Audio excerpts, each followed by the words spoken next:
এখানে গাওয়া ঘি, মিষ্টির দোকান থেকে কিনে নিয়ে আসা গাওয়া ঘি দিয়ে আমি আজকে তৈরি করব একটা রেসিপি।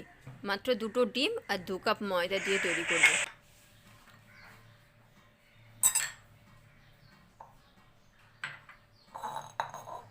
দুটো ডিমটাকে আমি ফাটিয়ে নেব প্রথমে।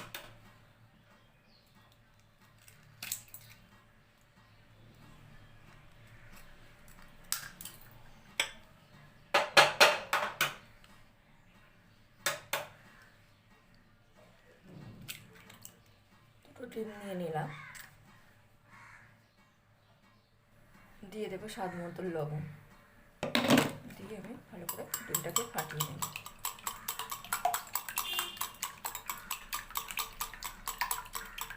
নিয়ে নিলাম চিনি, হাফ বাটির কম চিনি নিয়ে নিলাম।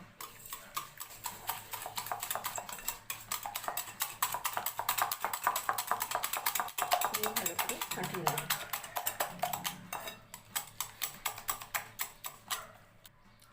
2-3 মিনিট পর ফাটানো হয়ে গেছে, আমি এবারে জল দিয়ে দিলাম, 1 কাপ জল দিয়ে দিলাম। একটু ফাটিয়ে নেব। এখানে আমি এই কাপ মেপে আমি 2 কাপ ময়দা দেব। অল্প অল্প করে দিতে থাকবে, ব্যাটারটাকে ভালো করে ফাটিয়ে নেব।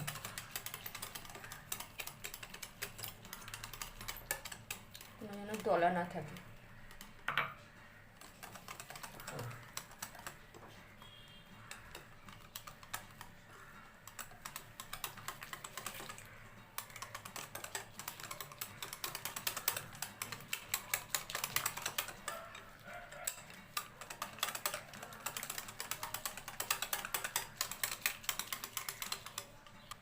আমি 2 কাপ ময়দা ব্যবহার করছি, অল্প দিয়ে দিলাম।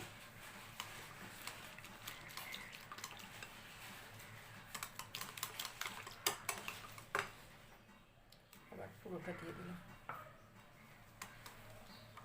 2 কাপ ব্যবহার। দেখুন ব্যাটারের পরিমাণটা একটু গাঢ় আছে, আমি অল্প আবার জল দিয়ে দেব।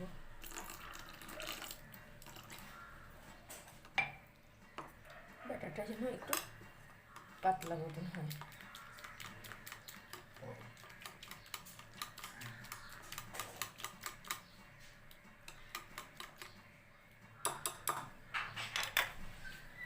এবার দেখিয়ে দিই, ব্যাটারটা পুরো পাতলা হয়ে গেছে।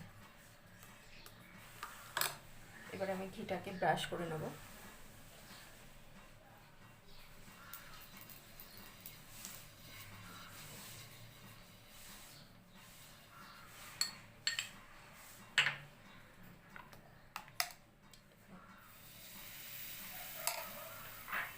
তাওয়াটা গরম হয়ে গেছে।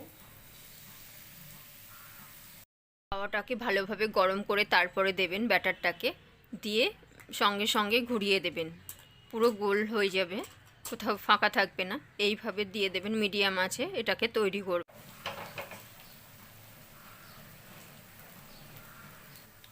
এক সাইড থেকে ছেড়ে দিয়েছে আমার, আমি উল্টিয়ে দিলাম, দিয়ে আমি আবার একটু ঘিয়ের ব্রাশ করে নেব।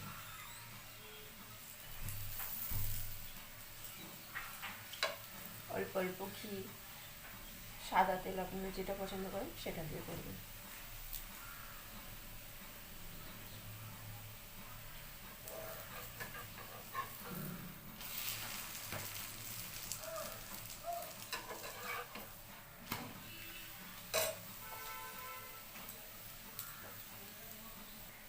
একটা তৈরি করা হয়ে গেছে, আমি তুলে নিলাম। দেখতেই পাচ্ছেন কত সুন্দর দেখতে লাগছে। আমি আবার একইভাবে ঘিয়ের ব্রাশ করে নিলাম তাওয়াতে। দেখুন দেওয়ার সঙ্গে সঙ্গে একটা ভাব উঠে গেছে। এবার আমি সঙ্গে সঙ্গে দিয়ে দেব তাওয়ার উপরে ব্যাটারটা।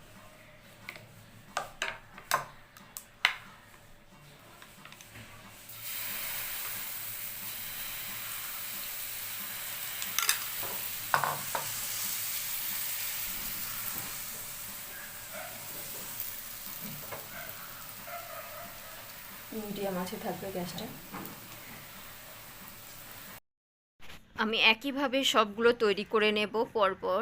মিডিয়াম আঁচে গ্যাসটাকে রেখে দেবেন, দিয়ে তৈরি করবেন, তাহলে খুবই ভালো হবে। আপনারা এর থেকে আরও ব্যাটারটাকে লাল লাল করতে পারেন। মিডিয়াম আঁচে রেখে দিয়ে তৈরি করবেন, তাহলে ঝটপট তৈরি হয়ে যাবে। আর ব্রাশ দিয়ে ঘিটাকে ব্রাশ করে নেবেন। ভিডিওটি ভালো লাগলে লাইক করবেন, শেয়ার করবেন আর পেজটাকে ফলো করবেন। শেষ পর্যন্ত ভিডিওটা দেখার জন্য সবাইকে অনুরোধ রইল। শেষ পর্যন্ত ভিডিওটা দেখবেন, তাহলে ভালো লাগবে। এইভাবে তৈরি করবেন। বাচ্চাদের টিফিনেও রুটি করতে ভালো লাগছে না, রাত্রেবেলা এই রেসিপিটা তৈরি করে আপনারা রাতে ডিনারে খেতে পারেন, তাহলে খেতে খুব সুস্বাদু লাগে। গরম গরম খেতে এই রেসিপিটা গরম গরম খেতে হয়।